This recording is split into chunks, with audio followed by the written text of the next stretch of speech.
Hello students, today we are going to study Dr. Faustus. Let us start.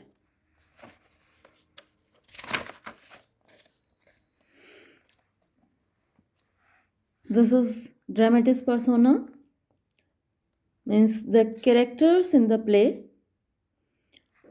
First there is chorus, then Dr. John Faustus, Wagner, he is the servant of Dr. Faustus, good and bad angel, Valdez and Cornelius, they are conjurers, three scholars, an old man, Mephistopheles, Belial, Belcher, Lucifer, Beelzebub, and other devils, the seven deadly sins, Pope Adrian, Raymond, King of Hungary, Bruno, the rival Pope, the cardinals of France and Padua, the Archbishop of Reims, Charles V, Emperor of Germany, Martino, Frederick, Benvolio, they are knights at the court of King Charles V, the Duke of Saxony, the Duke of Vanholt, the Duchess of Vanholt, bishops, monks, friars, soldiers, and attendants, Robin the clown, Dick, a winter, a horse courser, a carter, a hostess.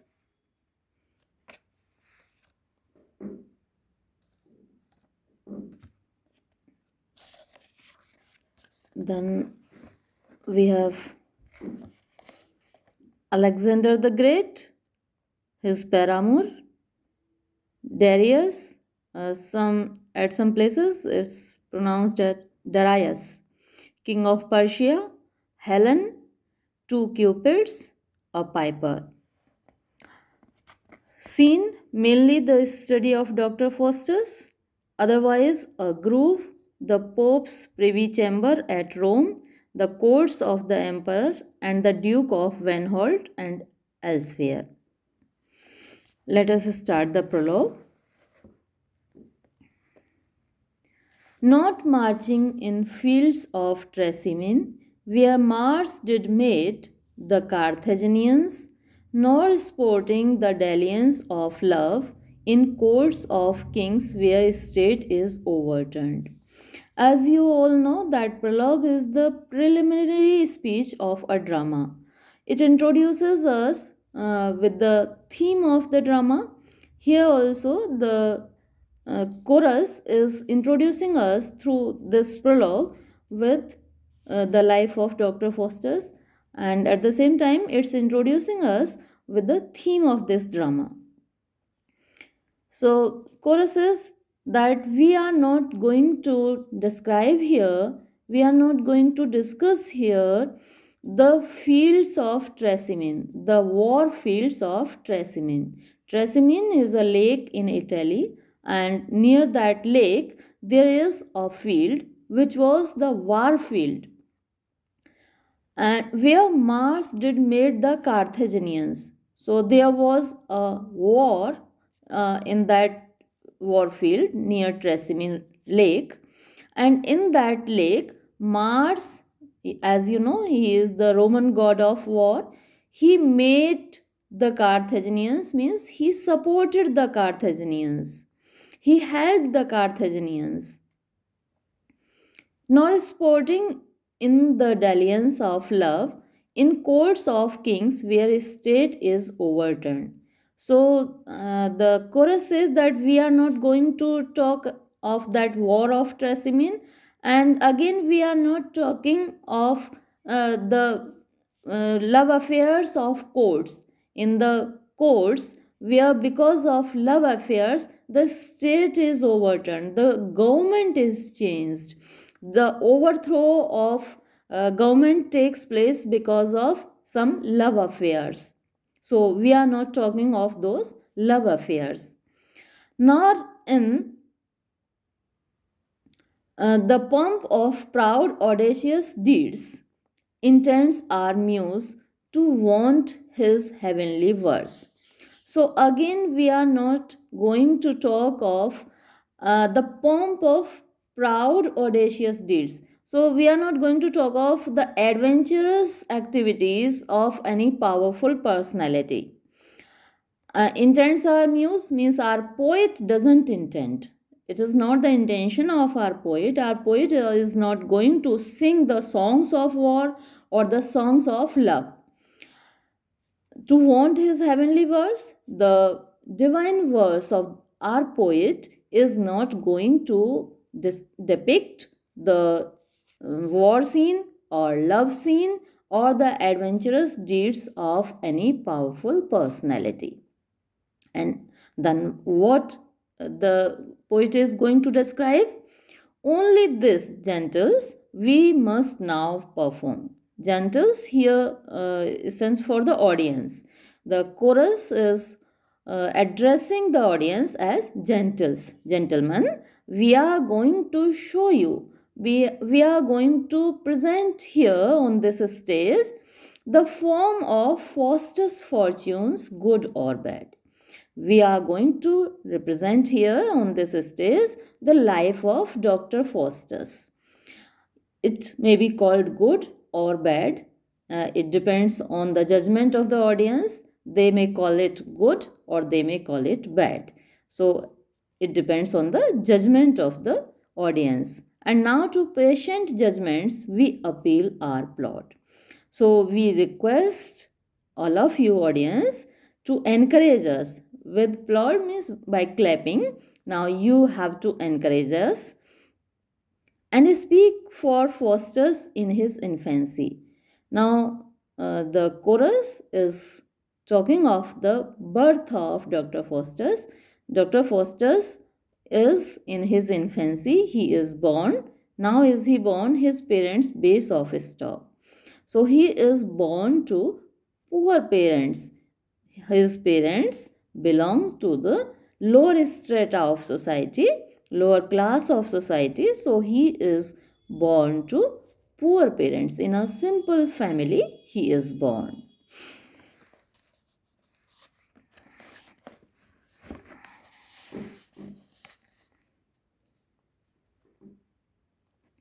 In Germany, Germany is the birthplace of Dr. Faustus. He is born in Germany within a town called Rhodes. And this is the name of the town where Dr. Faustus is born in Germany. Of riper years to Wittenberg he went. When he grows up, he goes to Wittenberg.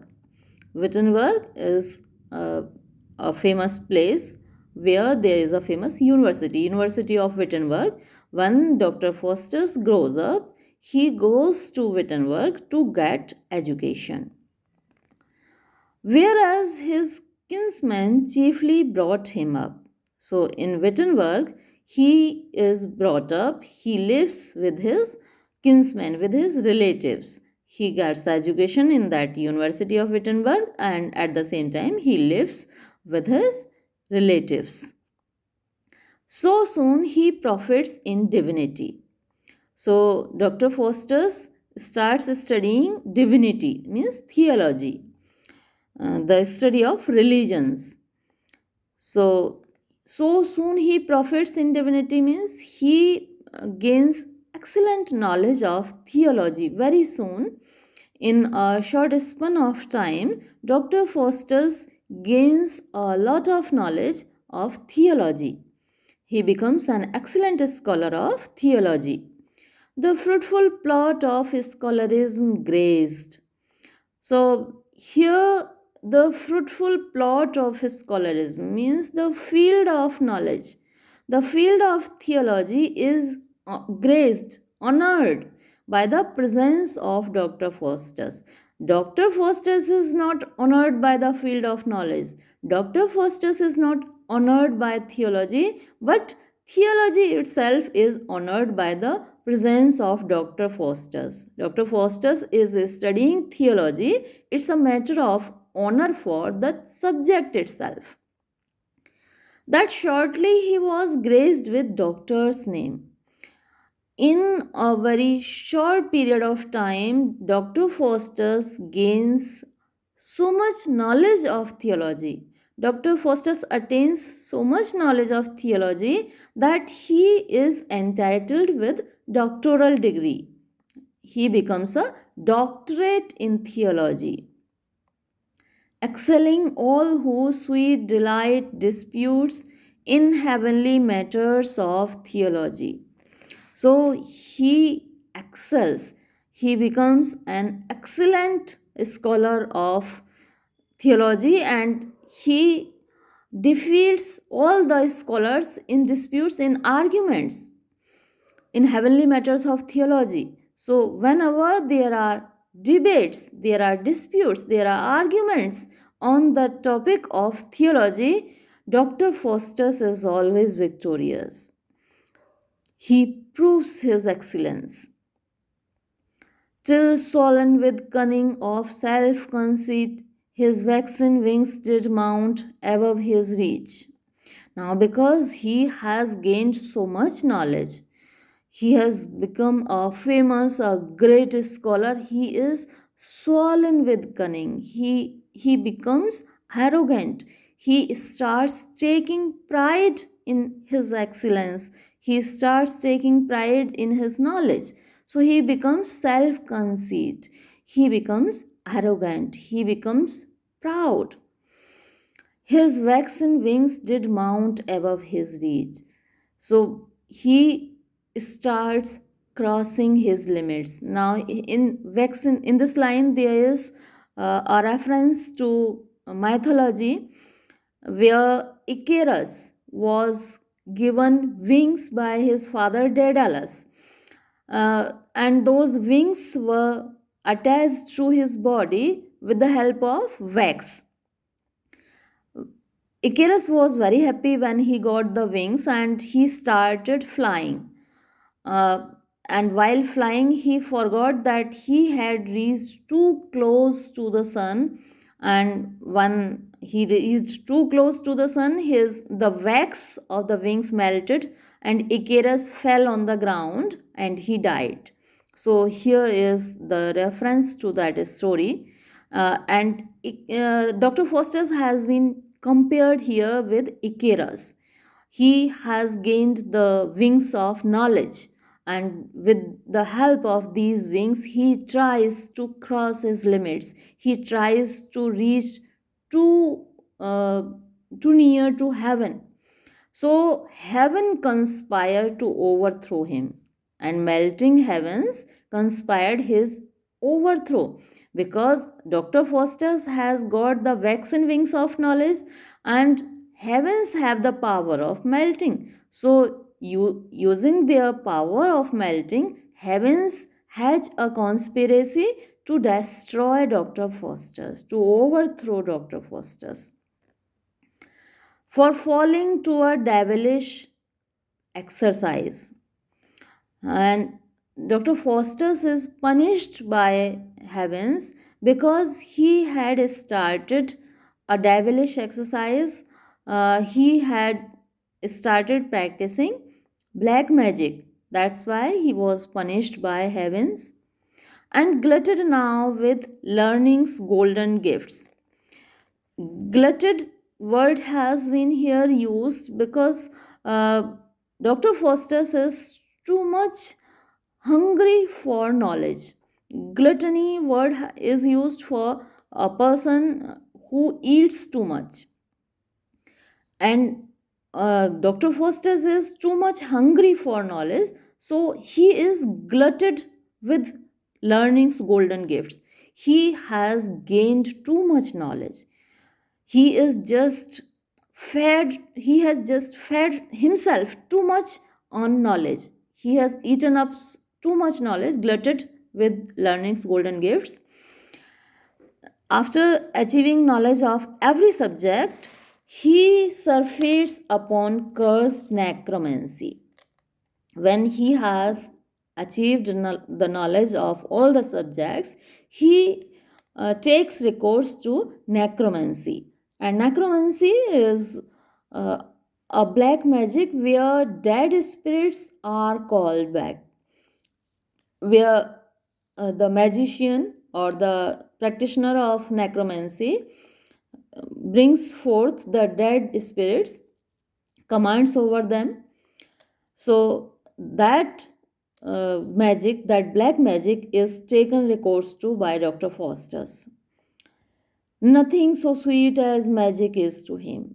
He starts loving magic, black magic, too much.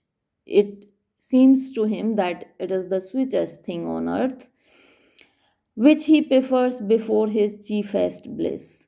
Now, chiefest bliss is the hope for salvation.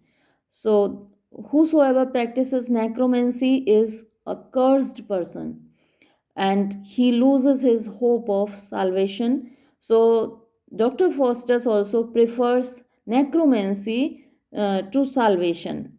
He knows well that if he practices necromancy, if he practices this black magic, he is going to lose his salvation. Still, he practices that necromancy.